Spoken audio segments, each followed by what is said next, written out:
على عباده الذين اصطفى أما بعد فأعوذ بالله من الشيطان الرجيم بسم الله الرحمن الرحيم ألا إن أولياء الله لا خوف عليهم ولا هم يحزنون الذين آمنوا وكانوا يتقون لهم البشرى في الحياة الدنيا وفي الآخرة لا تبديل لكلمات الله وقال رسول الله صلى الله عليه وسلم موتوا قبل أن تموتوا وحاسبوا قبل أن تحاسبوا صدق الله مولانا العظيم وصدق رسوله النبي الكريم اللهم صل على محمد وعلى آل محمد كما صليت على إبراهيم وعلى آل إبراهيم إنك حميد مجيد اللهم بارك على محمد وعلى آل محمد كما باركت على إبراهيم وعلى آل إبراهيم إنك حميد مجيد প্রথমে আল্লাহ রাব্বুল আলামিনের শুকরিয়া আদায় করতেছি যে আল্লাহ তাআলা মেহেরবানি করে আমাদেরকে মসজিদের পরিবেশে দ্বীনি পরিবেশে আল্লাহ তাআলার কথা শোনা এবং বলার জন্য বসার তৌফিক দান করছেন। এজন্য আমরা শুকরিয়া আদায় করতেছি আলহামদুলিল্লাহ। আল্লাহ তাআলা কোরআনে কারীমের মধ্যে ওয়াদা করছেন বান্দা যদি নিয়ামত পেয়ে শুকরিয়া আদায় করে আল্লাহ তাআলা বান্দার নিয়ামতকে বাড়িয়ে দেয়, আর বান্দা যদি নিয়ামত পেয়ে শুকরিয়া আদায় না করে, এই যে আল্লাহ তাআলা আমাদেরকে একটা দ্বীনি মজলিসে বসার তৌফিক দিবেন, একটা দ্বীনি আলোচনার পরিবেশ করে দিবেন, এটা তো আমাদের জন্য একটা বড় নিয়ামত। যত আমরা দ্বীনের আলোচনা করব শুনব তত আমাদের ঈমান বাড়বে, তত আমাদের ঈমানের শক্তি বেড়ে যাবে। আর যত আমরা দ্বীনি পরিবেশ থেকে সরে যাব দিন দিন আমাদের ঈমানের শক্তি কমে যাবে, আমাদের ঈমানের পাওয়ার কমে যাবে যদি আমরা ঈমানি মজলিস ছেড়ে দেই, যদি আমরা দ্বীনি আলোচনা ছেড়ে দেই।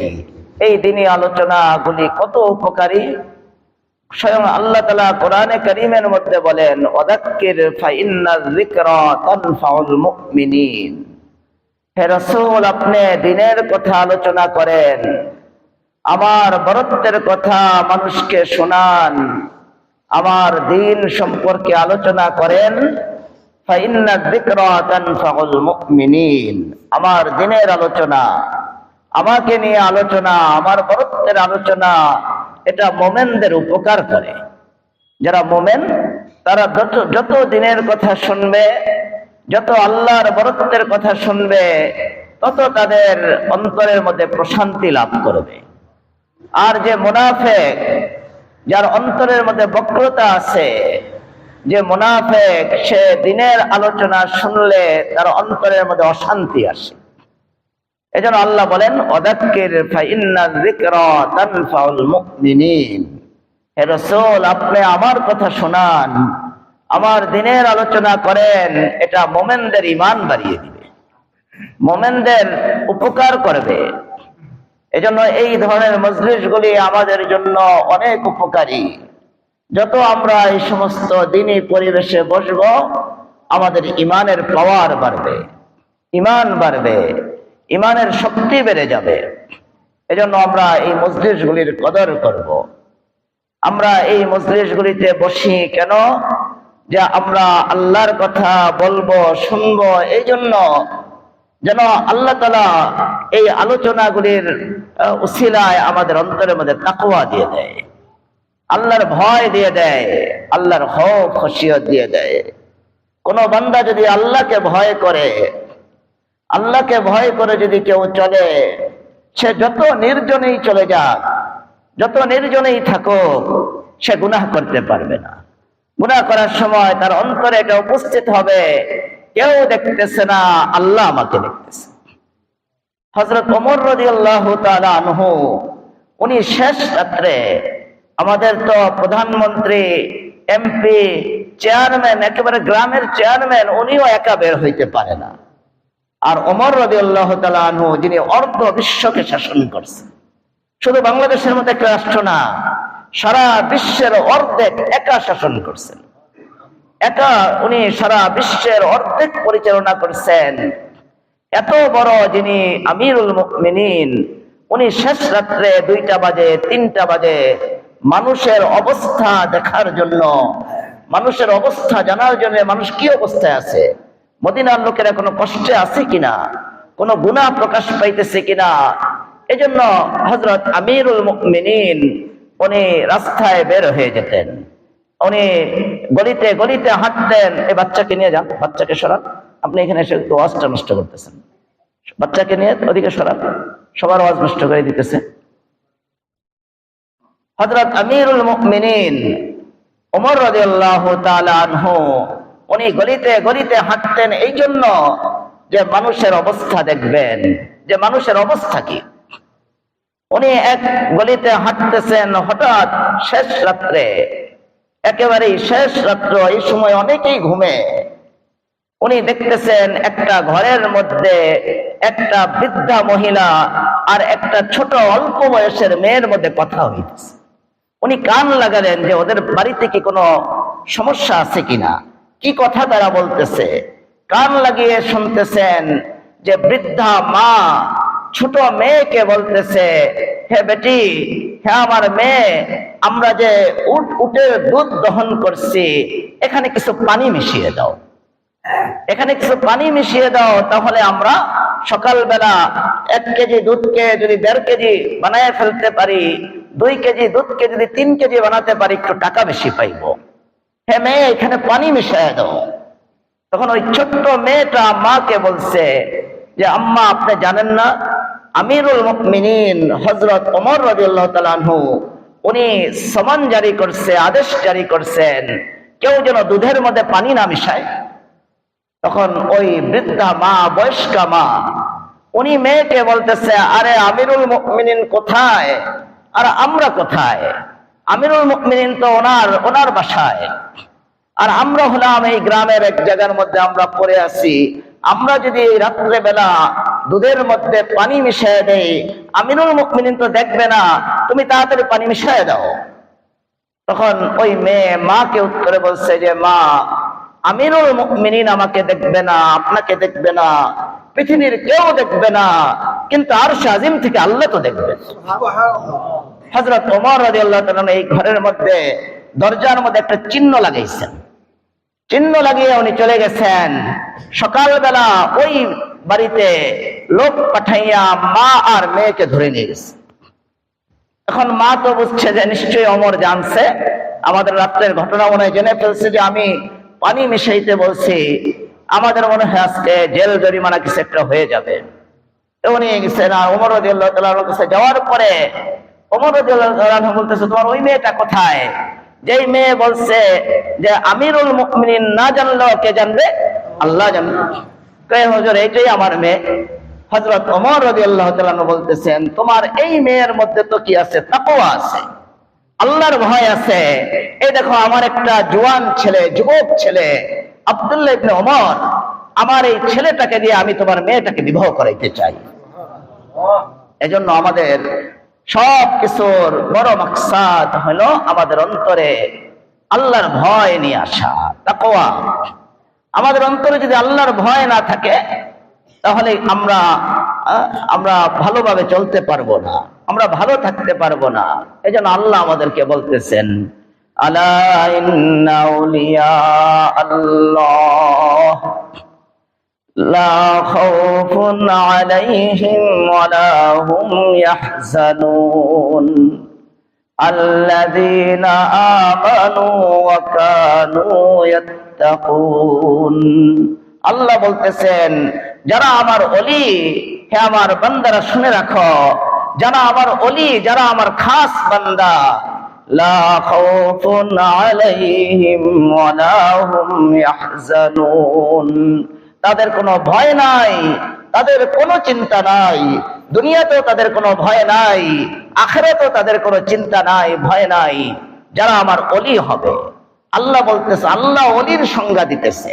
আমরা কিন্তু আমাদের নিকটে ওলির অনেক সংজ্ঞা আছে। অনেকে জট চুল রাখে, তার ফরজ গোসল আদায় হয় না, আমরা তাকেও আল্লাহর ওলি মনে করি।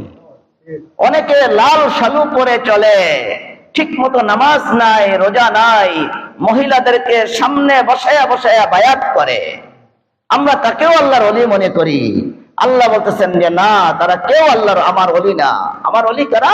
আল্লাহ ওলিদের পরিচয় দিতেছেন। আল্লাযীনা আমানু ওয়া কানু ইয়াত্তাকুন। আল্লাহর ওলিদের পরিচয় আল্লাহ বলতেছেন যে আমার ওলি কারা? যারা আমার উপরে ঈমান আনছে, যারা সঠিকভাবে ঈমান আনছে, যারা শিরক করে না, যারা বাবার পায়ে গিয়ে সেজদা করে না, যারা মাজারের মধ্যে সেজদা করে না, যারা মাজারের মধ্যে গিয়ে ছেড়ে চায় না, যারা মাজারে গিয়া সন্তান চায় না, যারা মাল সম্পদ ছেলে মেয়ে সব চায় আল্লাহর কাছে, যাদের ঈমান মজবুত, আর যারা আল্লাহকে ভয় করে, আল্লাহকে ভয় করে যারা গুনাহ ছেড়ে দেয়, আল্লাহ বলেন তারা হইল আমার ওলি। সবাই আমার ওলি না। খালি জট চুল রেখা আর পানির উপর দিয়ে হাঁটলেই সে ওলি হয়ে যায় না। বাতাসের উপর দিয়া উড়লে ওলি হয় না। বাতাসের উপর দিয়া চললে যদি ওলি হয়ে যেত, তাহলে সব পাখি, চিল, শকুন সব ওলি হয়ে যেত না, বলেন? কিন্তু চিল শকুনকে কি আমরা ওলি বলি? পানির উপর দিয়ে চললে যদি ওলি হয়ে যেত, তাহলে মাছ, কুমির সবগুলিকে আমাদের ওলি বলতে হতো না? হ্যাঁ, কিন্তু মাছ, সাপ এগুলি পানির উপর দিয়ে চলে, তাদেরকে আমরা কি বলি না? ওলি। ওলি হওয়ার জন্য শর্ত আল্লাহ বলতেছেন, আল্লাযীনা আমানু ওয়া কানু ইয়াত্তাকুন। প্রথম শর্ত হলো তার ঈমান ঠিক হইতে হবে। তার ঈমানের সাথে যদি আবার শিরক, সে একদিক দিয়ে ঈমান আনতেছে, আরেক দিক দিয়া মাজারে গিয়া বাবার পায়ে সেজদা করতেছে, কবরস্থানে গিয়া সেজদা করতেছে, কবরের সামনে গিয়া ছেলে চাইতেছে, কবরের সামনে গিয়ে মেয়ে চাইতেছে, সন্তান চাইতেছে, অথচ ছেলে, মেয়ে, সন্তান, মাল সম্পদ দেওয়ার মালিক কে? বলেন আল্লাহ। কেউ যদি এটা না বুঝে, না মানে, গিয়া মাজারে গিয়ে সিন্নি দেয়, তাহলে বোঝা গেল তার ঈমানের মধ্যে কমি আছে, সে আল্লাহর ওলি হতে পারবে না। ওয়াকানু ইয়াত্তাকুন। আর দ্বিতীয় আল্লাহর ওলিদের দ্বিতীয় গুণ, সেটা হলো আল্লাহর ভয়ে সব গুনাহ ছেড়ে দিতে হবে। আল্লাহর ভয়ে যদি আমরা গুনাহ ছেড়ে দিতে পারি আর ঈমানটাকে ঠিক করতে পারি, তাহলে আমাদের কি হবে? আল্লাহ বলেন, লাহুমুল বুশরা ফিল হায়াতিদ দুনিয়া ওয়া ফিল আখিরাহ লা তাবদীলা লিকালিমাতিল্লাহ যালিকা হুয়াল ফাওজুল আযীম। আল্লাহ বলেন, যারা ঈমান আনবে আর আমাকে ভয় করে যারা গুনাহ ছেড়ে দিবে, তাদের পরিণাম কি, তাদের প্রতিদান কি? আল্লাহ বলেন, লাহুমুল বুশরা ফিল হায়াতিদ দুনিয়া, যে দুনিয়ার জীবনেই আমি তাদের জন্য সুসংবাদ পাঠিয়ে দিব। দুনিয়ার জীবনেই তাদের জন্য আমার পক্ষ থেকে থাকবে সুসংবাদ। দুনিয়ার জীবনে কি সুসংবাদ? আল্লাহ কোরআনের অন্য জায়গায় বলে দিচ্ছেন যে যখন তার মৃত্যুর সময় আসবে, মৃত্যুর ভয়াবহ দৃশ্য তার সামনে চলে আসবে, যারা দুনিয়াতে তাকওয়া নিয়ে ছিল, আল্লাহকে ভয় করছে, রাসূলের তরিকার মধ্যে মজবুত ছিল, আল্লাহ তাআলা দুনিয়ার সুসংবাদ হলো ওই লোকটা মৃত্যুর আগে দেখবে আসমান থেকে দলে দলে রহমতের ফেরেশতারা তার কাছে আসতেছে। তাতানাজ্জালু আলাইহিমুল মালাইকা আল্লা তাখাফু ওয়া লা তাহজানু ওয়া আবশিরু বিল জান্নাতিল্লাতী কুনতুম তুআদুন। আল্লাহ বলতেছেন, দুনিয়ার সুসংবাদ হলো, দুনিয়াতে তোমাকে কি সুসংবাদ দিব? তুমি মৃত্যুর আগে যখন পেরেশান হয়ে যাবে, তোমার এই একদিক দিয়ে মৃত্যুর কষ্ট, আরেক দিক দিয়ে ছেলে মেয়ে আত্মীয় স্বজন সবাইকে ছেড়ে তোমার কবরের নিচে আরেক জগতে চলে যেতে হবে, বিশাল কষ্ট। এই সময় তুমি দেখবে তোমার ডাইনে বামে সামনে পিছনে আল্লাহর রহমতের ফেরেশতারা দলে দলে ঝাঁকে ঝাঁকে এসে বসে গেছে, আর তোমাকে সে সান্ত্বনা দিতে থাকবে, আল্লাহ তাখাফু ওয়া লা তাহজানু ওয়া আবশিরু বিল জান্নাতিল্লাতী কুনতুম তুআদুন।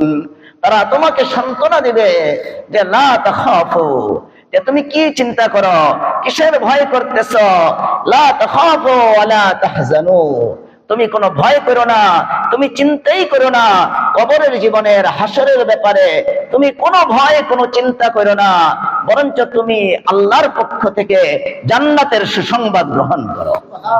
ওয়াবশিরু বিল জান্নাতিল্লাতী কুনতুম তুআদুন। ফেরেশতারা এই যে নগদ আল্লাহ যে বলছেন লাহুমুল বুশরা, যে তাদের জন্য আমি সুসংবাদ দেব, তাদের জন্য সুসংবাদ আছে দুনিয়াতেও আখিরাতেও। দুনিয়ার সুসংবাদ হলো মৃত্যুর আগে আল্লাহ তাআলা তাদেরকে জান্নাতের সুসংবাদ দেওয়ার জন্য ফেরেশতাদেরকে পাঠিয়ে দিবেন। আর ফেরেশতারা বলবে নাহনু আউলিয়াউকুম ফিল হায়াতিদ দুনিয়া ওয়া ফিল আখিরাহ, যে আমরা দুনিয়াতেও তোমার বন্ধু ছিলাম, তুমি দেখো নাই, তোমার ডাইনে বামে সামনে পিছনে আমরা সব সময় 6 জন ফেরেশতা ছিলাম। আমরা এই যে এখানে বসে আছি, প্রত্যেকের সাথে আমাদের 6 জন করে ফেরেশতা আছে। হাদিসের মধ্যে আসছে আল্লাহ আমাদের হেফাজতের জন্য, আমরা বলি যে একটা গুলি আসছে, একটুর জন্য আমার চোখে লাগে নাই, একটুর জন্য না, আল্লাহ তাআলা রহমতের ফেরেশতা দিয়ে ওই গুলি থেকে আমাকে বাঁচিয়ে দিয়েছে।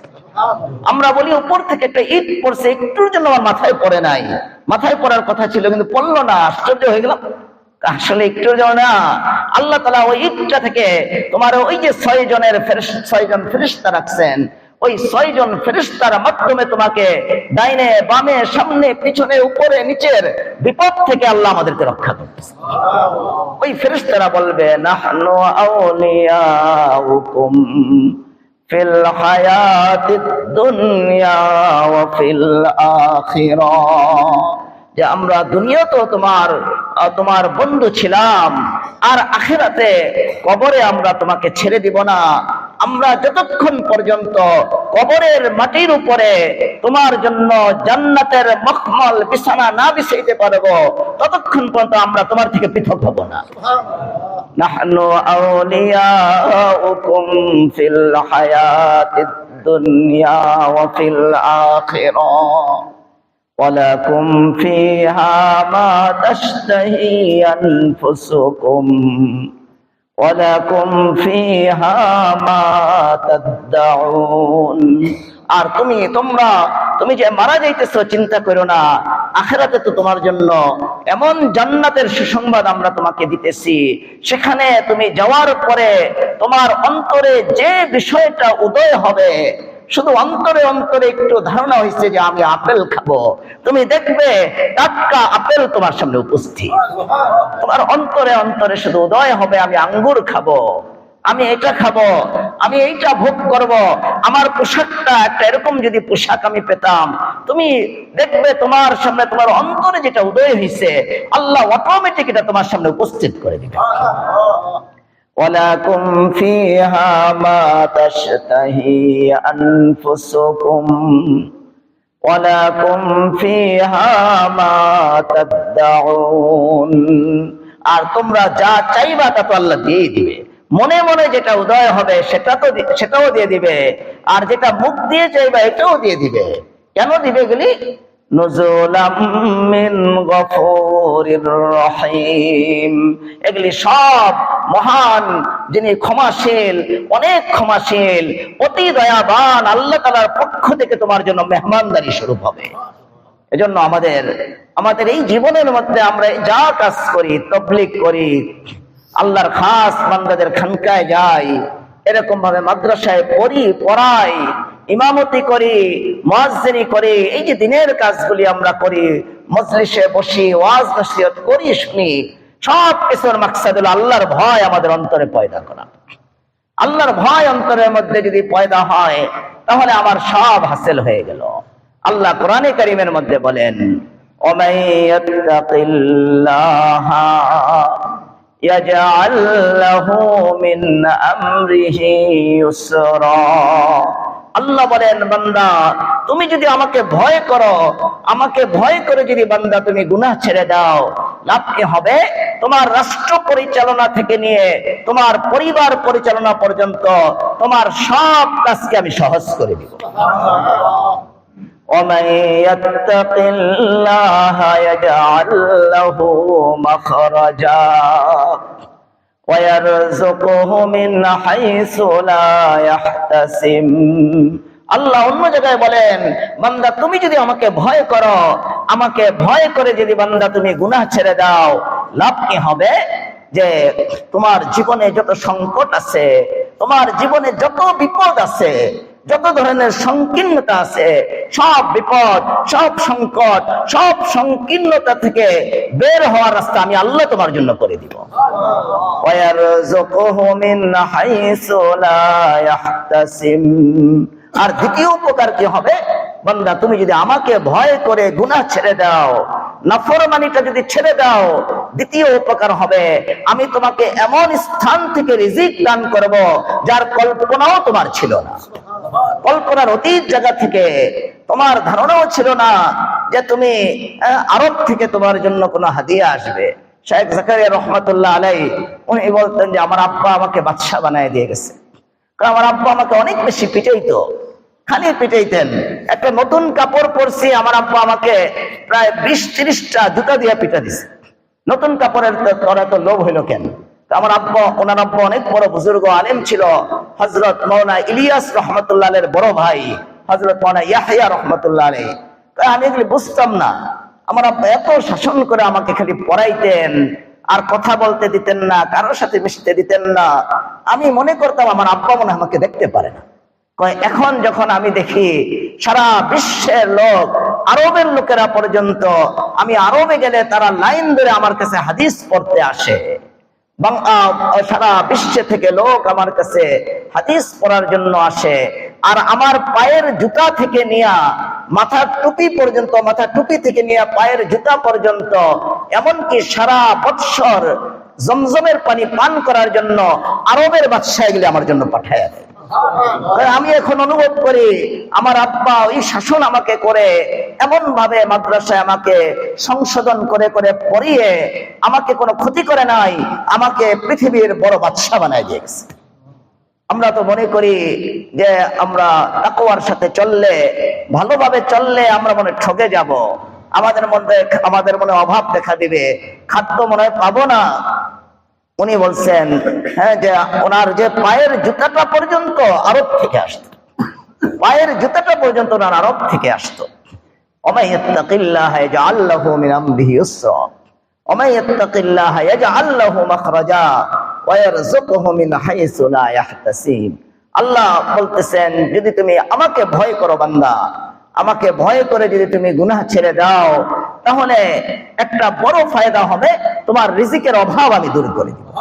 তোমার যে বেকারত্ব আছে, আজকে লক্ষ লক্ষ ছেলে বেকার, একটা একেবারে নিম্ন মানের চাকরি, মাত্র 3,000-4,000 টাকা বেতন, এটা দিয়ে তার এক মাসের খানাও চলবে না।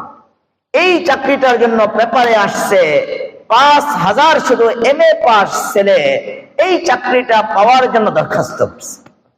আজকে কোন পর্যায়ের বেকার তারা! আর আপনি মাদ্রাসাগুলিতে দেখেন, আমরা প্রতিদিন শিক্ষক তালাশ করতেছি, শিক্ষক পাই না, কোরআনের খাদেম পাইতেছি না। মাদ্রাসাগুলিতে আরো শিক্ষক দরকার, 12,000, 15,000, 20,000 টাকা দিয়েও শিক্ষক পাওয়া যাইতেছে। সংকট, লোকের অভাব, এটাই আল্লাহর পক্ষ থেকে রিজিক। আমাদের হাটাজারির মুহতামিম সাহেব হুজুরের কাছে আহমদ শফি সাহেব রহমাতুল্লাহ আলাইহি, আমরা যিনির কাছে বুখারী পড়ছি, একটা খণ্ড পড়ছি, উনি ওনার কাছে সাংবাদিকরা গেছেন। সাংবাদিক নাকি সাংঘাতিক কি বলবো, এরা তো সাংঘাতিক, এরা তো সাংবাদিক না, এখন সাংঘাতিক হয়ে গেছে। আমার কাছে ওদিন গিয়া 7 জন উঠছে সাংবাদিক, একটা মেয়ের একটা এলাকার মধ্যে দুর্ঘটনা ঘটছে, আমার মাদ্রাসায় কিছুদিন পরছে, 7টা সাংবাদিক গেছে। আসলে তো গেছে কিছু টাকা খাওয়ার জন্য। তা আমি বলছি, উনিও ছিল এখানে, আমি বলছি যে তাদের সবার পক্ষ থেকে আমির হিসাবে একটা আসতো কও। একটা আসছে, পরে জোরে সালাম দিছে, পরে প্রথমেই ধমক দিছি, এত জোরে সালাম দিছিস কেন? অত হাক্কা বাক্কা খেয়ে গেছে, এত প্রথমে ধমক দিয়া তারা শাসন শুরু করছি। পরে বলছি তোমার কি মাকসাদ বলো? অমুক মেয়ে আপনার, তোমার কি হয়েছে? এটা এক মেয়ের এলাকার মধ্যে কত দুর্ঘটনা ঘটতে পারে। সে কিছুদিন আমাদের মাদ্রাসায় পড়ছে, এখন মাদ্রাসায় নাই, বাড়িতে সে থাকে, তার তোমার এখানে কি? বুকে ঠকে খেদাই দিছি। ও গিয়া এই গাড়িতে উঠছে, 200 টাকাও দেয় নেই, 100 টাকাও দেয় নেই। এক শিক্ষক, উনি ওই টেস্টার মেস্টার দিয়ে একটু কাজ করে, টেস্টার এরকম পকেটে লইয়া উনি ওই গাড়ির দিকে যাইতেছে। ওরা মনে করতেছে আমি মনে হয় টাকা পাঠাই দিছি ওদের জন্য। ওরা তাড়াতাড়ি নেমা ঠেমা টাকা নেওয়ার জন্য গেছে, গিয়ে দেখে যে না, পকেটের টেস্টার, টাকা নাই। তারায় দেওয়া হয়েছে, খেদায় দেওয়া হয়েছে। হ্যাঁ, কি জানি বলতেছিলাম, সাংবাদিকের কথা ভুলে গেছি। হাটাজারি মাদ্রাসায় আমাদের উস্তাদ হযরত আহমদ শফি সাহেব রহমতুল্লাহ আলাইহির কাছে সাংবাদিকরা গেছেন যে হুজুর, আপনারা কওমি মাদ্রাসায় কম্পিউটার শিখান না, এটা শিখান না, ওইটা শিখান না, এটা শিখাইলে তো তাদের রিজিকের অভাব থাকবে না, চাকরি পাবে। আমাদের আহমদ শফি সাহেব হুজুর রহমতুল্লাহর সাথে তো প্রেসিডেন্ট কথা বলতে ভয় পাইতো, কিন্তু সাংবাদিক গিয়ে একটু কথা বলছে। হুজুর বলছে যে তোর মতলব কি, এটা কর, তোর উদ্দেশ্য কি? তুই এখন আমাকে 10,000 আলেম দে, আমি 10,000 আলেমকে এখন 10,000 টাকা প্রথম বেতন দিয়ে তাকে খেদমত দিয়ে দিব, চাকরি তাকে দিয়ে দিব। আমি তো লোক পাইতেছি না, তুমি বলতেছো যে কম্পিউটার না শিখলে তাদের চাকরি হবে না। যারা কোরআন পড়ে, যারা হাদিস পড়ে, তারা কেউ বেকার থাকে না। কম্পিউটার তাদের শেখা দরকার নেই। কম্পিউটার না শিখে যদি তারা কোরআনে মাহের হয়, হাদিসে মাহের হয়, ফিকহে মাহের হয়, তাদের দাম হীরাতুল্য হয়ে যাবে, তারা হীরাতুল্য হয়ে যাবে। এজন্য আমরা মনে করি যে তাকওয়া অর্জন করলে মনে আমরা ঠেকে যাব। আল্লাহ বলতেছেন তুমি তাকওয়া অনুযায়ী চলো। আজকে স্কুল কলেজ ইউনিভার্সিটিতে তাকওয়ার তালিম হোক, তাদেরকে তাসকিয়া করা হোক। দেখবেন স্কুল কলেজ ইউনিভার্সিটিতেও একটা ছেলেও বেকার থাকবে না, সবাই বেকার হয়ে যাবে, কাজে ব্যস্ত হয়ে যাবে, একজনও বেকার পাওয়া যাবে না। যেমন আজকে কওমি মাদ্রাসার একজন আলেম, একজন একেবারে মিজান হাবিমিল পর্যন্ত পড়ছে, সে পড়াটা ছেড়ে দিছে, তার পিছনে 2-3টা চাকরি খেদমত তার পিছে ঘুরতে থাকে। এই জন্য আমরা যদি আমরা তাকওয়া অবলম্বন করি, আল্লাহ তাআলা একটা নগদ পুরস্কার দিবেন, আমাদের রিজিকের অভাব দূর করে দিবেন। আরেকটা বড় পুরস্কার আল্লাহ কোরআনে কারীমের মধ্যে বলেন, ইন তাত্তাকুল্লাহা ইয়াজআল লাকুম ফুরকানা, যে তোমরা যদি আল্লাহকে ভয় করো, আল্লাহ বলতেছেন তোমরা যদি আমাকে ভয় করে গুনাহ ছেড়ে দাও বান্দা, লাভ কি হবে? তোমার অন্তরের মধ্যে আমি এমন একটা শক্তি, এমন যোগ্যতা দান করব, তুমি তোমার সামনে হক আর বাতিল আসলেই তুমি ওই যোগ্যতার বলে, তাকওয়ার কারণে একটা যোগ্যতা দিব আমি তোমাকে। এই যোগ্যতা দিয়ে তুমি বুঝবা যে এটা হক, এটা বাতিল। আমাদের কিছু ভাই দেখবেন, যখন তাবলীগের মধ্যে 2টা পার্ট হইল, তখন দেখবেন যেই লোকগুলি তাকওয়ার উপরে ছিল, ইংরেজি শিক্ষিত, মাস্টার, ডাক্তার, ইঞ্জিনিয়ার, এই লোকগুলি যাদের মধ্যে তাকওয়া ছিল, তারা বিনা বাক্যে, বিনা আওয়াজে তারা আলেমদের সাথে গিয়ে তাবলীগ করা শুরু করছে। আর যেই লোকগুলির মধ্যে তাকওয়া ছিল না, তাবলীগ করছে, আমির হয়ে গেছে, কিন্তু সুদে লিপ্ত ছিল, ঘুষে লিপ্ত ছিল, আজে বাজে কাজ গোপনে গোপনে গুনাহ করত। এই লোকগুলির অন্তরের মধ্যে তাকওয়া না থাকার কারণে তাদের অন্তরের মধ্যে ওই যোগ্যতা পয়দা হয় নাই, তারা হক আর বাতিলের পার্থক্য বুঝতে পারে নাই, তারা গিয়ে ওই এতাআতি হয়ে গেছে। যারা আজকে আমাদের ফিল্ডের মধ্যে একেবারে অসহায়, একেবারে নিরীহ মুসলমানদেরকে হত্যা করতেছে। এজন্য আল্লাহ কোরআনে কারীমের মধ্যে বলতেছেন, ইন তাত্তাকুল্লাহা ইয়াজআল লাকুম ফুরকানা, আমার বান্দারা তোমরা যদি আমাকে ভয় করো, আমাকে ভয় করে যদি তোমরা গুনাহ ছেড়ে দাও, একটা বড় উপকার হবে যে তোমাদের অন্তরের মধ্যে আমি এক যোগ্যতা দান করব, যেই যোগ্যতার দ্বারা তুমি হক আর বাতিলের পার্থক্য বুঝতে পারবে, কোনটা আলো কোনটা অন্ধকার তুমি এটা পার্থক্য করতে পারবে। এজন্য আমরা আল্লাহকে ভয় করব। আল্লাহকে ভয় করে আমরা সব ধরনের গুনাহ ছেড়ে দিব। হাদিসের মধ্যে আসছে, বান্দা যদি একটা গুনাহ করে, এই যে আমরা মিথ্যা বলে ফেলি, আমরা গীবত করে ফেলি, বিভিন্ন গুনাহ যে আমরা করি, চোখের গুনাহ করি, জবানের গুনাহ করি, বিভিন্ন গুনাহ যে আমরা করি, হাদিসের মধ্যে আসছে একটা গুনাহ করলে বান্দার অন্তরের মধ্যে আল্লাহ তাআলা একটা কালো দাগ দিয়ে দেয়। আমাদের স্বচ্ছ যে অন্তর, এই স্বচ্ছ অন্তরটা এই গুনাহ করতে করতে, কালো দাগ করতে করতে এক সময় কয়লার মতো কালো হয়ে যায়। তখন আর আমাদের অন্তরের মধ্যে জিকির ভালো লাগে না, তেলাওয়াত ভালো লাগে না, ওই সময় আমাদের অন্য আজে বাজে কাজ ভালো লাগে। এই জন্য আমরা গুনাহ থেকে বাঁচবো। যত গুনাহ থেকে বাঁচবো তত আমাদের অন্তর পরিষ্কার হবে, তত আমাদের অন্তর আয়নার মতো পরিষ্কার হবে। আমাদের মেখনের একজন উস্তাদ হযরত মাওলানা আজিজ আহমদ হাফিজ সাহেব রহমাতুল্লাহ আলাইহি, ওনার কাছে কেউ স্বপ্ন জিজ্ঞাসা করলে উনি ইবনে সিরিন রহমাতুল্লাহ আলাইহির মতো তাবির করতেন। আমার এক ছাত্র স্বপ্ন একটা দেখছেন, এখন একটা স্বপ্ন দেখছে, এসে আমার কাছে বলছে, আমি অর্থ বুঝে আসতেছে না। আমি বলছি যে আমাদের ওস্তাদ হযরত মাওলানা আজিজ আহমদ হাফিজ সাহেব রহমাতুল্লাহ বেঁচে আছে, তুমি ওনার কাছে গিয়ে স্বপ্নটা বল।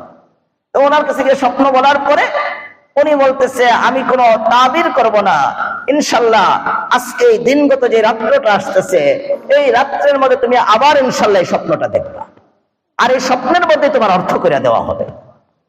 আমি একটু সন্দেহ ছিলাম, এটা কেমনে বললো যে স্বপ্নটা আবার দেখবে, আবার এই স্বপ্নের মধ্যেই স্বপ্ন অর্থ বলে দেওয়া হবে।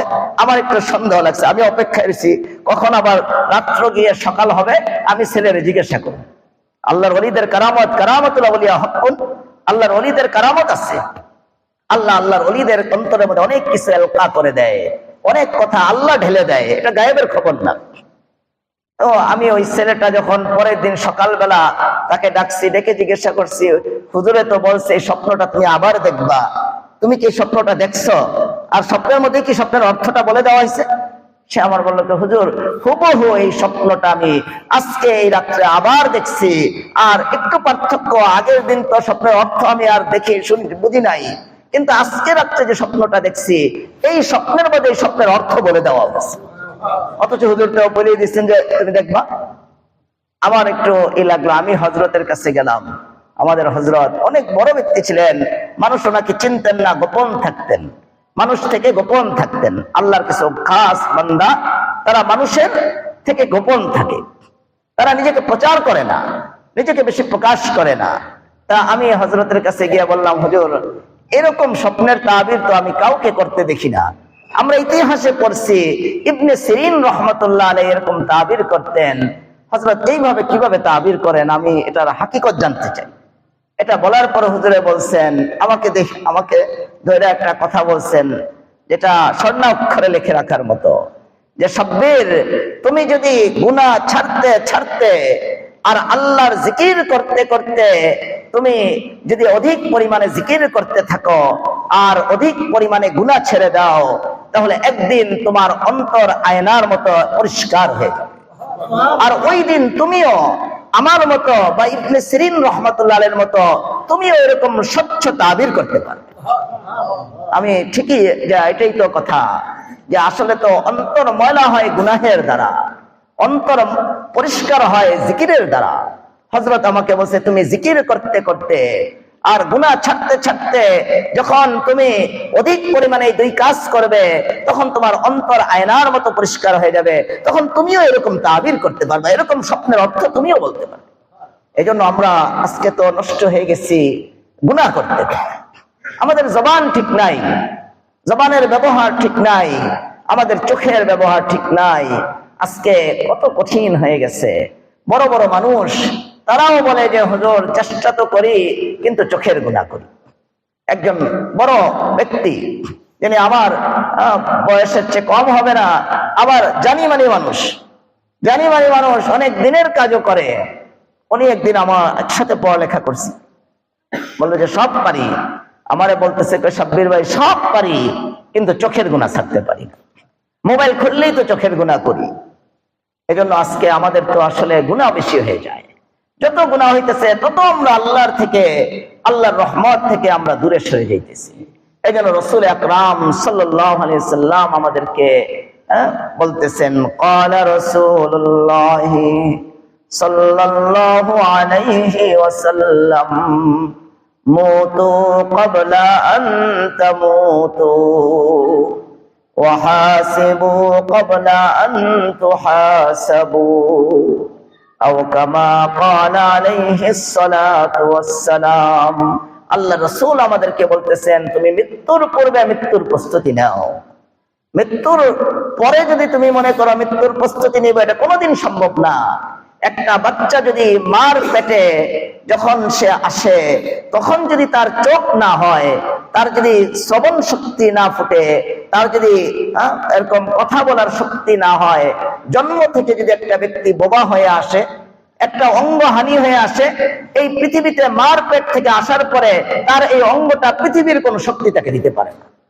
মার পেটে বাচ্চার অঙ্গ শরীরটা গঠন হওয়ার জায়গা। আর আমাদেরও আমাদের ইসলাহ হওয়ার, আল্লাহর প্রিয় বান্দা হওয়ার, আল্লাহর নিকটতম বান্দা হওয়ার জায়গা হলে জমিনের উপরে। যতদিন আমরা জমিনের উপরে থাকবো ততদিনই আমরা চেষ্টা যদি চালায় যাই, মেহনত যদি করি, আল্লাহর ওলিদের যদি আমরা জুতা সাজা করি, ওনাদের সহবতে যদি আমরা যাই, ওনাদের সহবতের বরকতে আল্লাহ তাআলা আমাদের ঈমানকে কামেল করবে, আমাদের আমলকে পূর্ণ করবে। ঈমান আমল অপূর্ণ করে যদি আমরা মাটির নিচে চলে যাই, ঈমান আমলকে অপূর্ণ করে যদি আমরা মাটির নিচে চলে যাই, কবরে যাই, ওখানে গিয়ে কিন্তু আমরা পূর্ণ করতে পারবো না। মার পেটে যদি কোনো ব্যক্তি পূর্ণ অঙ্গ প্রত্যঙ্গ তার তৈয়ার না হয়, আর এই অপূর্ণ হয়ে যদি দুনিয়াতে আসে, সে সারা জীবন অপূর্ণই থাকবে। কবরেও যদি আমরা অপূর্ণ হয়ে যাই, তাহলে আমাদের অপূর্ণতাই থেকে যাবে। এই জন্য আমরা দুনিয়াতে থাকা অবস্থায়, এই জমিনের উপরে থাকা অবস্থায় আমরা মৃত্যুর প্রস্তুতি নিব। মৃত্যু থেকে কেউ বাঁচতে পারে নাই। যত বড় বাহাদুর হোক, যত বড় শক্তিশালী হোক, যত বিজ্ঞান, যত চিকিৎসা সে ব্যবহার করুক, মৃত্যু থেকে কেউ বাঁচতে পারেনি। আল্লাহ কোরআনে কারিমের মধ্যেও বলে দিচ্ছেন ওয়ালিকুল্লি উম্মাতিন আজাল ইযা জাআ আজালুহুম লা ইস্তাখিরুনা সাআতাও ওয়া লা ইস্তাকদিমুন। যে প্রত্যেক উম্মতের জন্য একটা মৃত্যুর সময় নির্ধারণ আছে, প্রত্যেক ব্যক্তির জন্য একটা সময় নির্ধারণ আছে। লা ইস্তাখিরুনা সাআতাও ওয়া লা ইস্তাকদিমুন। মৃত্যুর ওই সময়টা যখন চলে আসবে, এক সেকেন্ড আগেও হবে না, এক সেকেন্ড পরেও হবে না। ঠিক ওই সময় আল্লাহ যখন তার মৃত্যুর কথা নির্ধারণ করে রাখছে, মৃত্যু বিষয়টা যে সময় নির্ধারণ করে রাখছে, ওই সময়ই তার মৃত্যু হয়ে যাবে।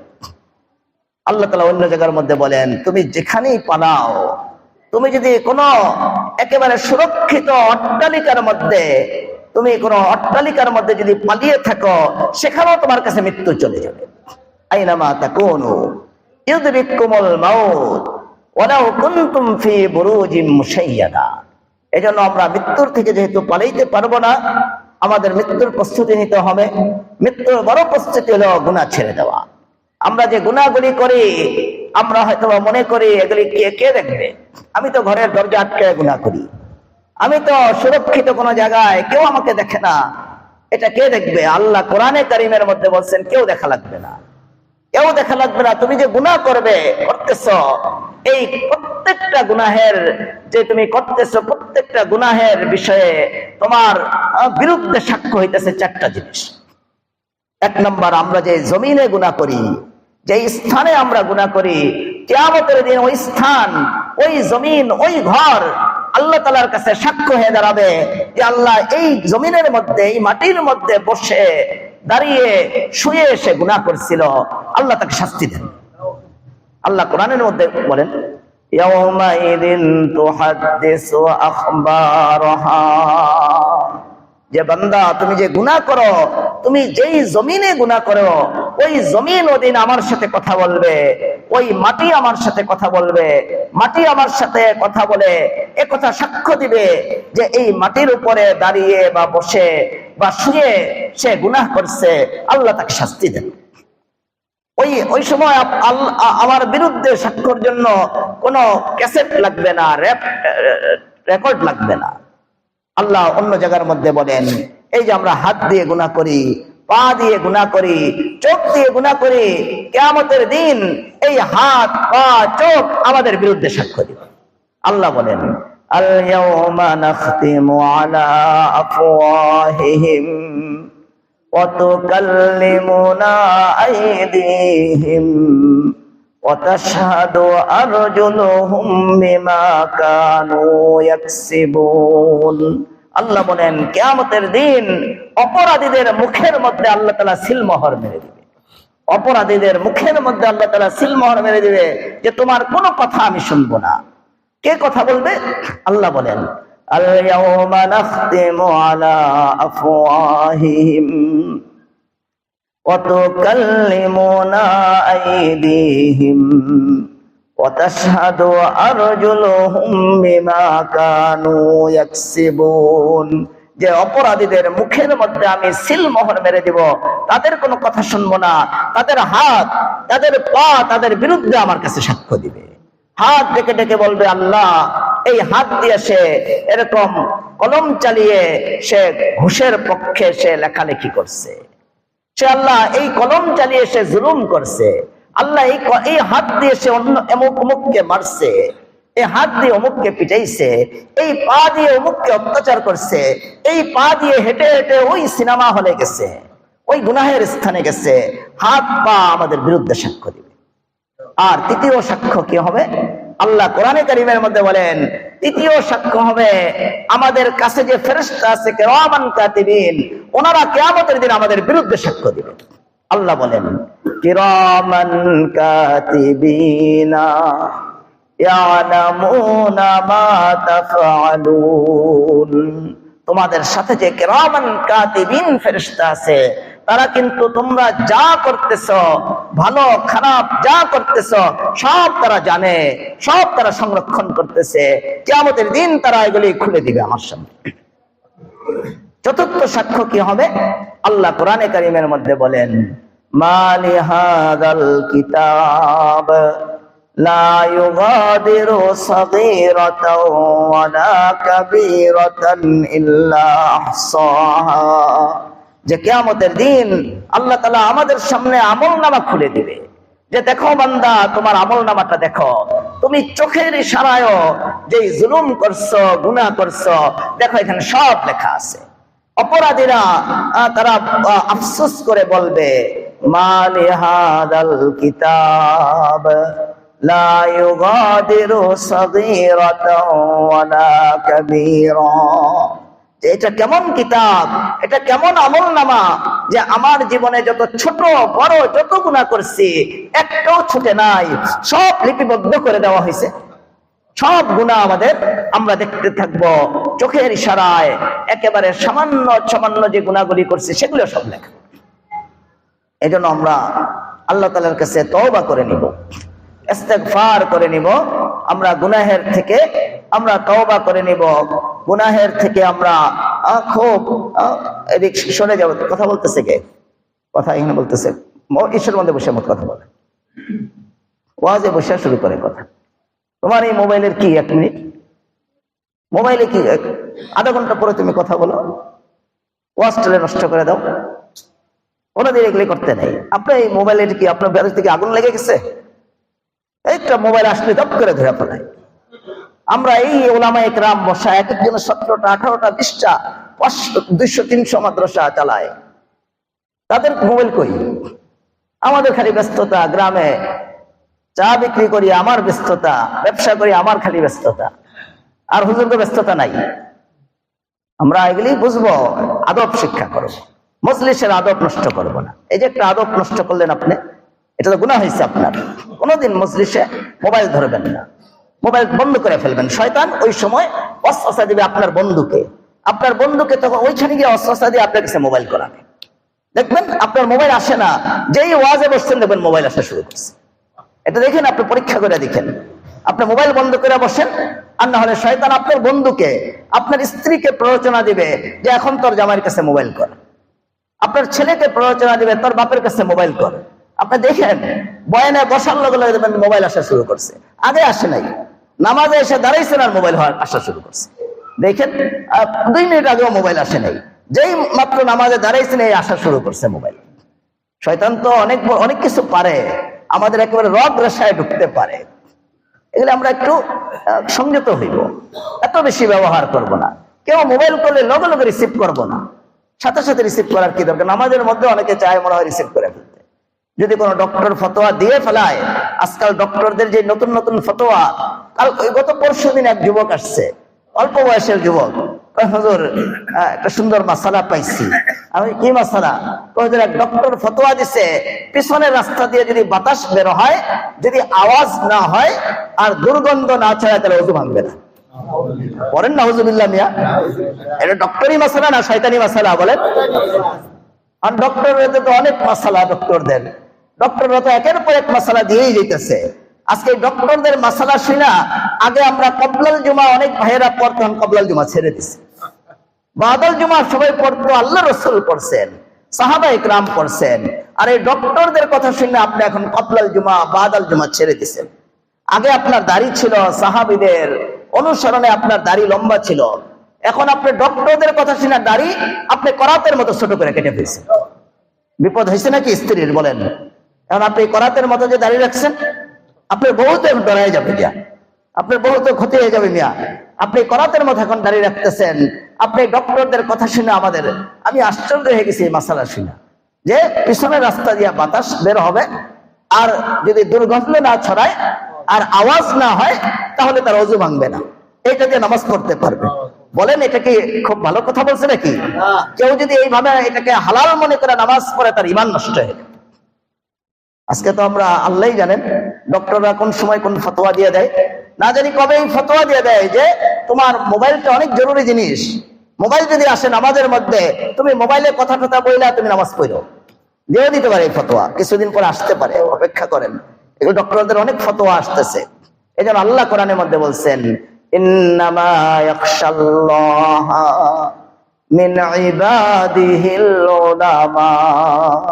আমারে ডক্টররা ভয় করে না, খালি শায়েখ নাম থাকলেও পরে আমারে ভয় করে না, আমাকে ভয় করে ওলামারা। আল্লাহ বলতেছে, দেখবেন ডক্টররা নিজের নামের সাথে আলেম লেখে না, মৌলানা লেখে না, তারা ডক্টর লেখে, তারা শায়েখ লেখে, মৌলানা লেখে না, তারা নিজেকে আলেম বলতে তৈয়ারও না। আল্লাহ বলতেছেন, আমাকে ভয় করে ডক্টররা না, আমাকে শায়েখরা ভয় করে না, আমাকে ভয় করে ওলামারা। এই জন্য ফতোয়া গ্রহণ করতে হবে আলেমদের থেকে, আর না হলে কিন্তু ওই যে ফতোয়া এসে গেছে যে বাতাস বের হবে, তাহলে বাস আর ওযু ভাঙবে না। বাতাস বের হবে কিন্তু কি ভাঙবে না? ওযু ভাঙবে না। আমার জানা মতে কোন ইমাম, পৃথিবীর কোন আলেম অতীতের কেউ এই ফতোয়া দেয়নি। আরো নতুন নতুন কোন ফতোয়া চলে আসে।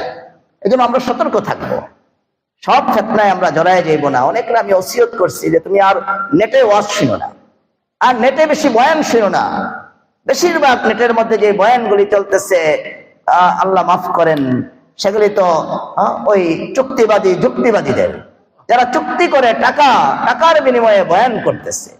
70,000 80,000 টাকা বাজেট।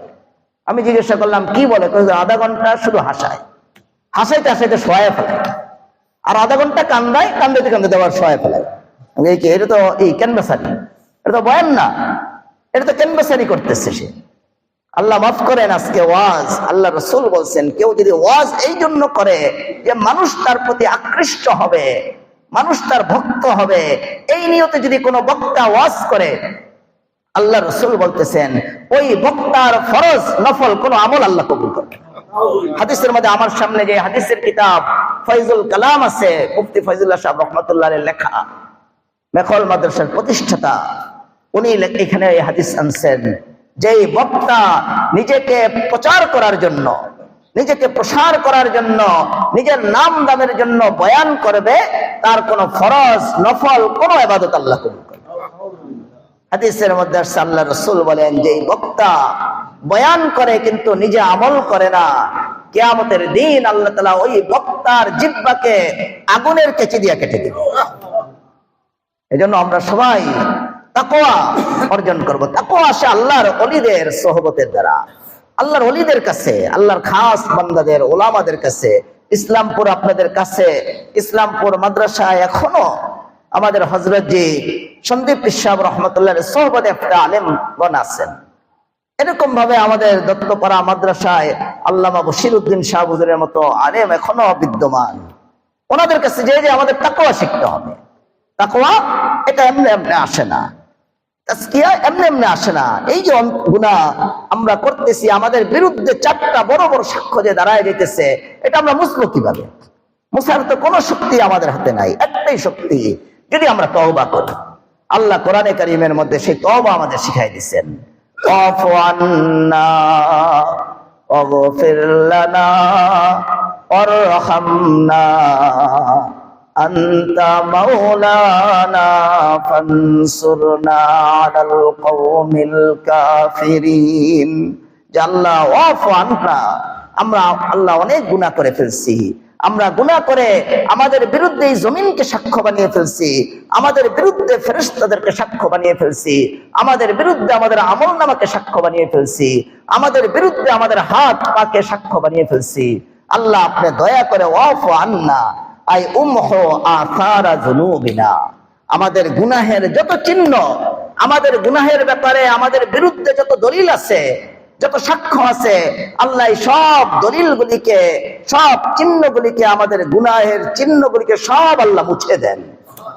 আফু আন্না ওয়াগফির লানা ওয়ারহামনা আনতা মাওলানা ফানসুরনা আলাল কওমিল কাফিরিন। আল্লাহ আমাদের শিখাই দিতেছে, বান্দা এই দোয়া পড়ো, তুমি এই দোয়া পড়ো, তুমি যদি এই দোয়া করতে থাকো, আফু আন্না, আল্লাহ আমার গুনাহের যত চিহ্ন, আমার বিরুদ্ধে যত সাক্ষ্য দাঁড়ায় গেছে, সব সাক্ষ্য থেকে আমার গুনাহের চিহ্নগুলি আল্লাহ মুছে দেন আর আমাকে মাফ করে দেন। শুধু মাফ করে আল্লাহ যদি আবার মাফ করে জান্নাতের ভিতরে ঢুকতে না দেন, এজন্য আল্লাহ আবার শিখাই দিতেছে অরহামনা, বান্দা এটা পড়ো, অরহামনা আনতা মাওলানা ফানসুরনা আলাল কওমিল কাফিরিন। আল্লাহ শুনো মাফ কইরা জান্নাতের বাহিরে আবার গেট আল্লাহ রেখে দিয়েন না। আল্লাহ দয়া করে আমাদের উপরে রহম কইরা আমাদের একেবারে সবচেয়ে সুখের জায়গা জান্নাতে আমাদেরকে দান করেন, আমাদেরকে জান্নাতে ঢুকার আল্লাহ তৌফিক দিয়ে দিয়েন। আর দিবেন না কেন? আনতা মাওলানা, আল্লাহ আপনিই তো আমাদের মাওলা, আমরা কোথায় যাইব? আল্লাহ আপনিই যেহেতু আমাদের মাওলা, আল্লাহ আমাদের গুনাহগুলিকে আপনি মাফ করে দেন। আমরা এই দোয়াটা বেশি বেশি পড়বো। ওলামায়ে কেরাম লিখছেন, যারা এই দোয়া পড়বে, ওই যে আমাদের বিরুদ্ধে 4টা সাক্ষ্য আছে, 4ও সাক্ষ্য ফেরেশতাদেরকে, এরকম আমাদের আমলনামায় যে গুনাহগুলি লেখা হয়ে গেছে, এরকম ভাবে জমিন যে সাক্ষ্য, এরকম ভাবে ফেরেশতা সবার থেকে আল্লাহ তাআলা এই গুনাহের কথাগুলি ভুলাই দেবে। তারা আর কিয়ামতের দিন আমাদের বিরুদ্ধে সাক্ষ্য দিতে পারবে না। এজন্য আমরা এই দোয়াটা সবাই শিখে নিব। বারবার এই মোনাজাতের মধ্যে এই দোয়াটা পড়তে থাকবো, আফু আন্না ওয়াগফির লানা ওয়ারহামনা আনতা মাওলানা ফানসুরনা আলাল কওমিল কাফিরিন। যেন আমরা তওবা করে নিব। তওবা যদি না করি, মহা বিপদ সংকট আমাদের। যদি তওবা করি, যদিও আমার গুনাহ জমিন থেকে আসমান ছুঁয়ে ফেলেছে, আল্লাহ রাসূল বলছেন, কেউ যদি খালেস দিলে তওবা করে নেয়, যদিও তার গুনাহ জমিন থেকে আসমান যেন ঠেকে যায় এই পরিমাণ হয়, আল্লাহ তাআলা তার সব গুনাহকে মাফ করে দেন। আল্লাহ রাসূল বলেন, ক্বালা রাসূলুল্লাহি সাল্লাল্লাহু আলাইহি ওয়াসাল্লাম, আত-তাইবু মিনাল যামবি কামান লা যামবা লাহু, আও কামা ক্বালা আলাইহিস সালাতু ওয়াসসালাম। আল্লাহ রাসূল বলেন, যারা গুনাহ করার পরে অনুতপ্ত হয়ে তওবা করে ফেলে, তাদেরকে আমি আল্লাহ এমন ভাবে মাফ করে যেন তাদের কোনো গুনাহই নাই, নিষ্পাপ হয়ে যায়। এজন্য আমরা তওবা করে নিব। হাদিসের মধ্যে আসছে, মুসলিম শরীফে, একজন ব্যক্তি 99টা খুন করছে। 99টা খুন করে একজন পাদ্রীর কাছে গেছে, খ্রিস্টান পাদ্রীর কাছে গিয়ে সে বলছে, দেখেন আমি 99টা খুন করছি, আমার কি কোনো ক্ষমার ব্যবস্থা আছে? পাদ্রী, সে তো নিজেরই তাকওয়া নাই, সে তাকে নৈরাশ করে বলছে, না আল্লাহ তোমাকে ক্ষমা করবে না, 99টা খুন করছো, আবার ক্ষমাও চাও? সে তো খুনি, সে তো ডাকাত, তার মাথায় আরো রক্ত উঠে গেছে। মুসলিম শরীফের হাদিস। সে তার তলোয়ার নেয়া ওই পাদ্রী যেটা আছে ওইটাকেও খুন করে 100 পূর্ণ করছে, 100টা খুন করছে। এখন হাদিসের মধ্যে আসছে একজন আরেফ, যার মধ্যে আল্লাহ তাআলা প্রকৃত ইলম দান করছিলেন, যিনি আল্লাহর মারিফত যার অর্জন ছিল, আল্লাহর সাথে যার ছিল, সম্পর্ক ছিল, এরকম একজন আলেমের কাছে ওই লোকটা 100 খুন করে গেছে। গিয়ে জিজ্ঞাসা করছে, চিন্তা করছে উনিও যদি বলে যে আমার মত নাই, ওনারও শেষ করে দেবে, 101টা করবো। ওনার কাছে যাওয়ার পরে এই জন্যই তো আলেমদের কাছে যাইতে হয়, এজন্যই কোনো ডক্টরের কাছে না, আগে আলেমের কাছে যান মিয়া। আলেম আপনাকে সঠিক পথ দেখাবে, কারণ আলেমের অন্তরের মধ্যে তাকওয়া আছে। আলেম এমন লোকের কাছে পড়ালেখা করছে যাদের মধ্যে তাকওয়া ছিল, তারা সন্দীপ পিসা হুজুরের মতো মুত্তাকি পরেজগার লোকের কাছে পড়ালেখা করে তারা আলেম হয়েছে। আর ডক্টররা পড়ালেখা করতেছে কোথায়? বিশ্ববিদ্যালয়ে, যেখানে ছেলে মেয়ে একসাথে পড়ালেখা করতেছে, হাফ প্যান্ট পরে মেয়েরা পড়ালেখা করে, ওই জায়গায় পড়ালেখা করে, ওই জায়গার শিক্ষকরা দাড়ি চেঁচে ফেলে, ওই জায়গার শিক্ষকরা টাকনুর নিচে কাপড় পরে, তারা অনেক লেকচার দিতে জানে, কিন্তু তাদের শিক্ষকদের নিজের জীবনের মধ্যে আমল আসে নাই। তাদের সহবতে গিয়ে তাদের ছাত্ররা কোনো আমল শিখে না, লেকচার শিখে। এখন অনেক লেকচার দিতে জানে দেখবেন ডক্টররা, কিন্তু তাদের জীবনে আমল নেই। ভুল আমল উম্মতের সামনে প্রচার করতেছে যে সুন্নত ছেড়ে দিলে কোনো অসুবিধা নেই, সুন্নত ছেড়ে দেওয়া। অথচ আল্লাহ রসুল কি কোথাও বলছে সুন্নত ছেড়ে দিলে অসুবিধা নেই? ওই যোহরের সুন্নত ছেড়ে দিলে, মাগরিবের সুন্নত ছেড়ে দিলে, এশার নামাজের পরে সুন্নতে যেগুলো আমরা মুআক্কাদা, এগুলির ব্যাপারে বিশেষ গুরুত্ব হাদিসের মধ্যে আসছে। এজন্য ফুকাহে কেরাম এই সুন্নত গুলিকে বলছে সুন্নতে মুআক্কাদা। আপনারা আমরা এখন ডক্টরদের বয়ানে শুনি যে সুন্নত ছেড়ে দিলে কোনো গুনাহই নাই, কোনো গুনাহের কোনো কথাই নাই।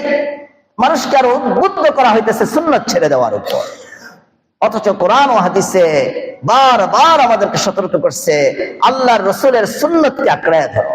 আল্লাহ আমাদেরকে আদেশ করছেন, মা আতাকুমুর রাসূলু ফাখুযুহু ওয়া মা নাহাকুম আনহু ফান্তাহু, যে তোমরা আমার রসুল যা নিয়ে আসছে, যা করছে, যা বলছে তা তোমরা আঁকড়ায় ধরো, আর যা ছেড়ে দিতে বলছে তা ছেড়ে দাও।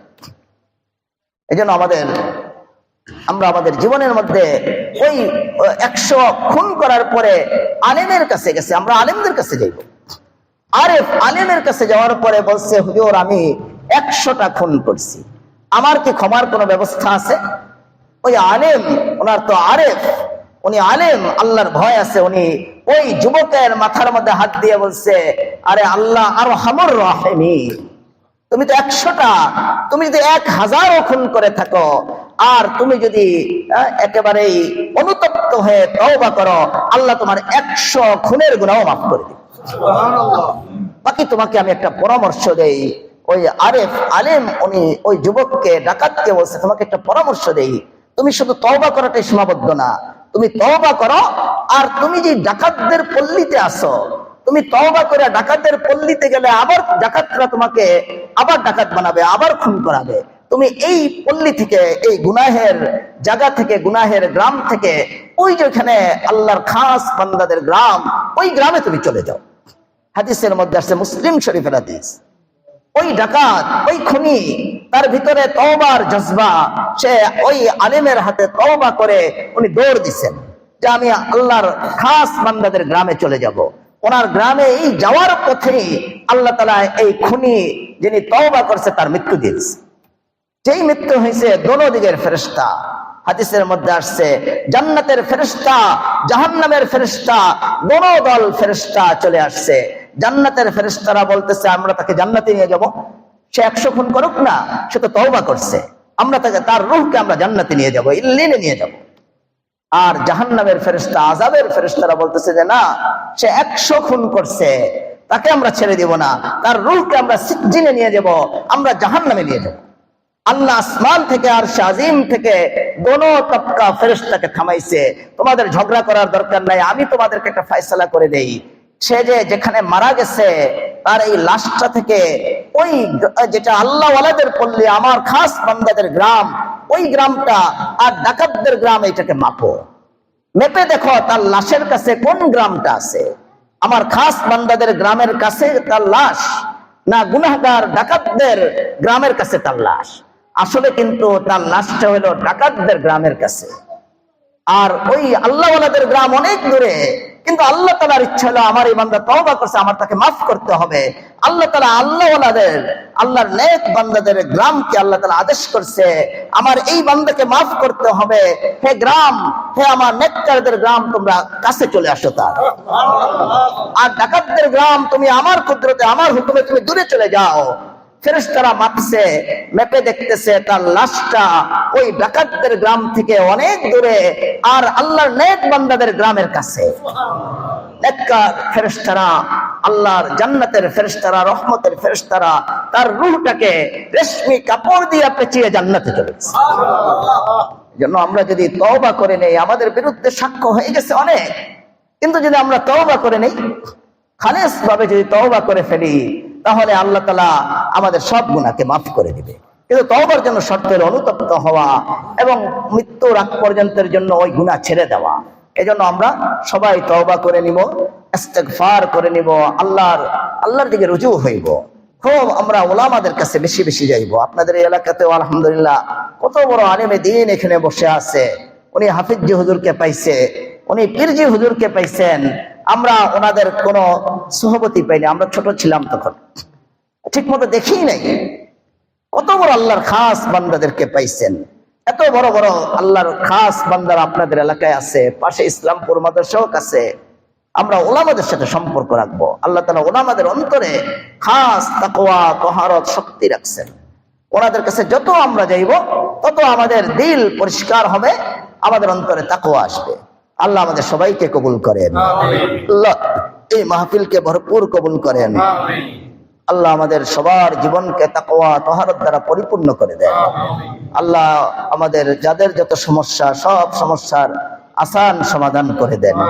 মৃত্যুর আগ পর্যন্ত আল্লাহর হুকুম মোতাবেক চলার তৌফিক দান করেন। হুজুর দোয়া করবেন। হুজুর